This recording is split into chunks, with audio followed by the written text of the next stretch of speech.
हम सभी अपने फूड में एल्कलाइन फूड को शामिल करके, यानी कि जो नेचुरल चीज़ें हैं उन्हें शामिल करके, और जो पैकेट बंद चीज़ें हैं, एसिडिक चीज़ें हैं, उन्हें अवॉइड करके हम अपने ब्लड की पीएच वैल्यू को बैलेंस रख सकते हैं।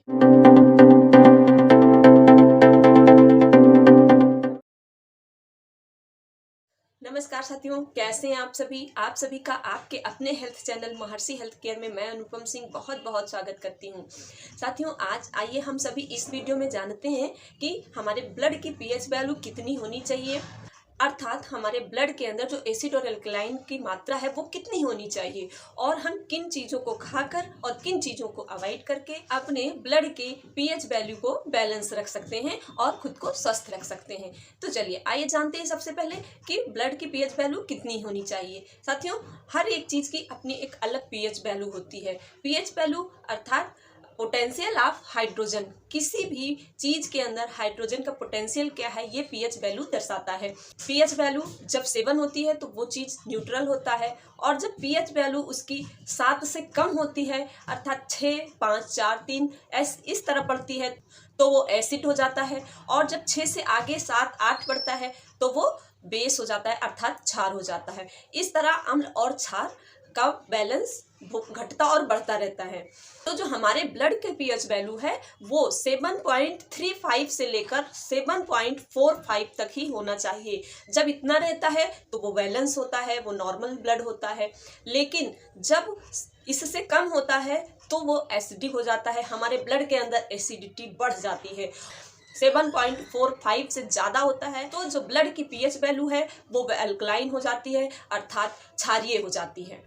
चलिए हम ये जानते हैं कि हम कैसे जान पाएं कि हमारे अंदर ब्लड एसिडिटी बढ़ी हुई है। जब भी आपके अंदर ब्लड एसिडिटी बढ़ेगी उसमें constipation, piles, fistula, fissure, hair fall, dry cough, cervical spondylitis, lumbar spondylitis और हाइपोथायराइडिज्म, ऐसी बहुत सारी समस्याओं का सामना आपको करना पड़ेगा। जब भी आप डिप्रेशन का शिकार होंगे तो भी आपकी ब्लड एसिडिटी बढ़ी हुई मिलेगी।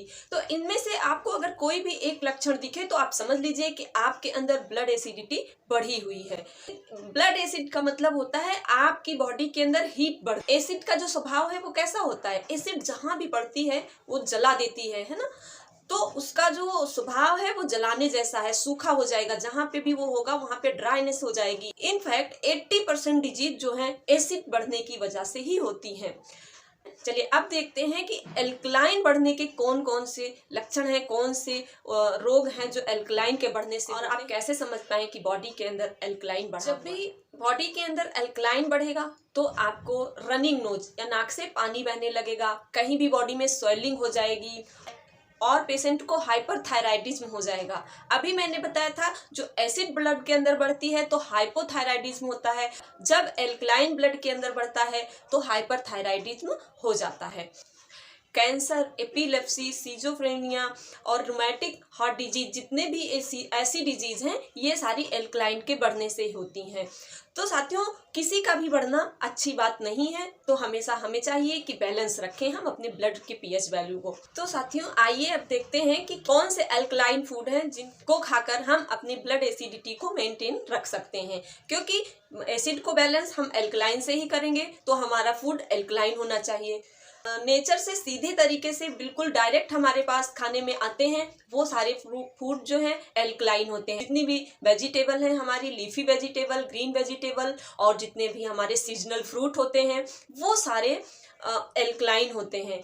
तो हमें अपने खाने में हरी साग सब्जियां जितना हो सके कच्चे फॉर्म में सब्जियों को भी और जो है अनाजों को भी अंकुरित करके कच्चे फॉर्म में खाएं, तो वो सारी चीज़ें हमारे ब्लड की एसिड को बैलेंस करके रखेंगी। ये चीज़ें जिसमें कैल्शियम, मैग्नीशियम और आयरन, जिंक ऐसी चीज़ें पाई जाती हैं वो सारी चीज़ें एल्कलाइन होती हैं। अब आइए जानते हैं कि कौन सी वो चीज़ें हैं जो एसिडिक फूड में आती हैं और जिन्हें हमें अपने रोज के भोजन से अवॉइड करना चाहिए। जो एसिडिक फूड होते हैं उसमें सबसे पहले हम शामिल करेंगे रिफाइंड शुगर, रिफाइंड नमक, रिफाइंड ऑयल, जितने भी रिफाइंड चीजें हैं, जितनी भी प्रोसेस्ड चीजें हैं, जितने पैक्ड फूड होते हैं वो सारे एसिडिक होते हैं। उनकी जो फॉर्म होती है, उनका जो स्वभाव होता है वो एसिडिक हो जाता है, अम्लीय हो जाता है। जब भी आप भोजन को तैयार करें, खाने के लिए बनाएं, तो आप हमेशा फ्रेश फूड ही खाएं, ताज़ा भोजन बनाकर ही खाएं। हम बहुत सारे साथियों को देखते हैं कि वो खाना को बनाएंगे और उसके बाद फ्रिज में रख देंगे। एक बार बना लेंगे तो उसको 2-3 बार खाएंगे फ्रिज में रखने के बाद। इससे भी आपकी एसिड ब्लड के अंदर बढ़ती है, क्योंकि जब भी आप भोजन को बनाकर फ्रिज में रख देते हैं तो उसका फॉर्म चेंज हो जाता है।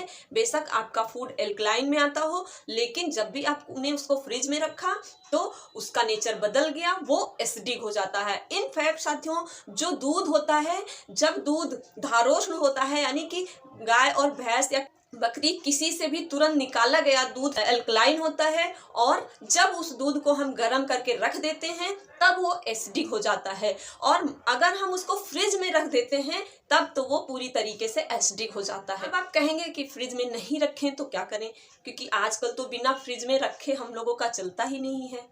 लेकिन आप अब ये देखिए कि जो भी चीजें हैं हमारी जितनी हेल्प कर रही हैं, वो कहीं ना कहीं हमें नुकसान भी पहुंचा रही हैं। तो हमें अपने लाइफ में उन चीज़ों की बहुत ज़्यादा हेल्प नहीं लेनी चाहिए जो कहीं ना कहीं हमें नुकसान पहुंचा रहे हैं।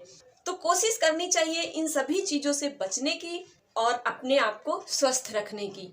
अब अगर हम एसिडिक फूड केमिकल के बारे में बात करें, तो जिन भोज्य पदार्थों में सोडियम, फास्फेट ऐसे मिनरल्स हों, वो सारे फूड्स जो है एसिडिक फूड्स होते हैं। इस तरह आप कुछ चीज़ों को खाकर और कुछ चीज़ों को अवॉइड करके आप अपने अंदर ब्लड एसिडिटी को और अल्कलाइन को बैलेंस रख सकते हैं और खुद को तमाम सारी बीमारियों से बचा सकते हैं। जब आपको इन छोटी छोटी चीज़ों का ध्यान रहेगा, आपको याद रहेगा, तो आप इन चीज़ों से खुद को बचा पाएंगे और खुद को स्वस्थ रख पाएंगे।